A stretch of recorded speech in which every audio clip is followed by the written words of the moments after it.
Hi to all. మన రాజంపేటలో ఇప్పుడైతే best baker's అని ఒక కేఫ్ అయితే ఓపెన్ చేశారు.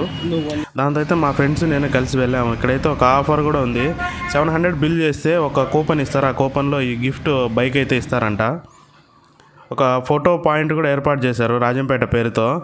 లోపల అంబియన్స్ అయితే చాలా బాగున్నాయి. లోపల ఏసీ క్యాబిన్ అయితే ఉంది. కూర్చోడానికి కానీ చూడడానికి కానీ చాలా బాగుంది. లోపల అంబియన్స్ అన్ని చూసి చాలా కాస్ట్లీగా అయితే ఉంటుంది అనుకున్నాము, కానీ అలాగైతే లేదు. ప్రైజెస్ అయితే అన్నీ చాలా రీజనబుల్గా ఉన్నాయి. మేము ఒక చికెన్ పఫ్స్ అలాగే స్పెషల్ టీ చెప్పాము. మంచి వీడియోస్ కోసం అయితే మన జనా వ్లాగ్స్ తెలుగు ఛానల్ అయితే సబ్స్క్రైబ్ చేసుకోండి. ఫైనల్గా మా బిల్లు చూసుకున్నట్టయితే 130 రూపీస్ అయింది. చాలా రీజనబుల్ ప్రైజెస్ ఉన్నాయి. Thank you for watching. Hi to all. మన రాజంపేటలో ఇప్పుడైతే బెస్ట్ బేకర్స్ అని ఒక కేఫ్ అయితే ఓపెన్ చేశారు. దాంతో అయితే మా ఫ్రెండ్స్ నేను కలిసి వెళ్ళాము. ఇక్కడైతే ఒక ఆఫర్ కూడా ఉంది. 700 బిల్ చేస్తే ఒక కూపన్